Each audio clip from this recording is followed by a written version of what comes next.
Assalamualaikum warahmatullahi wabarakatuh. Raditu billahi robbah wa bil islami dina wa bi Muhammadin sallallahu alaihi wasallam nabiyya.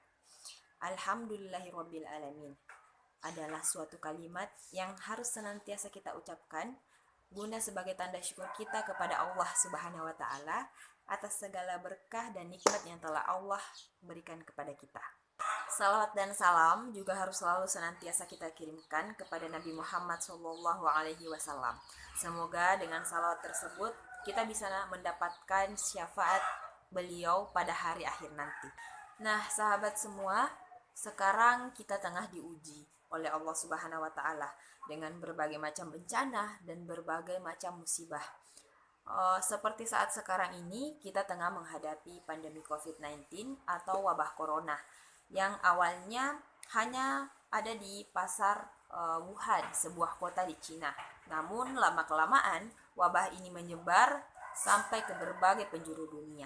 Belum lagi terselesaikan pandemi ini, wabah ini, kemudian secara tiba-tiba muncul bencana alam seperti banjir, kebakaran, dan gempa bumi, dan lain sebagainya. Nah, kadang apakah pernah terlintas dalam benak kita mengapa bencana dan musibah itu datang silih berganti di muka bumi ini? Sebenarnya apa yang terjadi? Perlu kita ketahui bahwa musibah, bencana, ataupun kebinasaan yang menimpa suatu kaum itu adalah lantaran karena perbuatan kaum itu sendiri. Seperti dalam firman Allah dalam Al-Quran, Quran surah Asy-Syura ayat 30 yang berbunyi, Bismillahirrahmanirrahim, wa ma aswabakum min musibatin fabima kasabat aydikum wa ya'fu an katsir. Yang terjemahannya adalah, dan musibah apapun yang menimpa kamu adalah karena perbuatan tanganmu sendiri, dan Allah memaafkan banyak dari kesalahan-kesalahanmu. Berdasarkan ayat Al-Quran tadi, kita bisa melihat dan mencocokkannya dengan kondisi sekarang, di mana memang banyak sekali terjadi bencana, terjadi musibah yang menimpa kita dikarenakan karena ulah perbuatan kita sendiri. Belum lagi para tokoh pemimpin yang melakukan kezoliman, yang melakukan kemungkaran, yang melakukan korupsi, penyalahgunaan wewenang, dan lain sebagainya, itu merupakan perbuatan-perbuatan yang tidak terpuji, yang mengakibatkan Allah mengazab kita dan menurunkan bencana di kampung kita sendiri. Seperti kebenaran hadis Rasulullah yang berbunyi dari Abu Hurairah radhiyallahu anhu berkata, Rasulullah Shallallahu alaihi wasallam bersabda, jika amanat disia-siakan, maka tunggulah saatnya kehancuran. Kemudian Abu Hurairah bertanya, bagaimana amanat itu disia-siakan wahai Rasulullah? Beliau kemudian menjawab, jika suatu urusan diserahkan pada orang yang bukan ahlinya atau tidak memenuhi syarat. Hadis riwayat Bukhari. Kemudian penyebab mengapa bencana datang itu justru karena rahmat Allah. Allah ingin memberikan kita peringatan agar kita kembali ke jalan yang benar, kembali beriman, kembali bertakwa kepada Allah. Seperti yang dijelaskan dalam Quran surah Al-Baqarah ayat 155 sampai 157.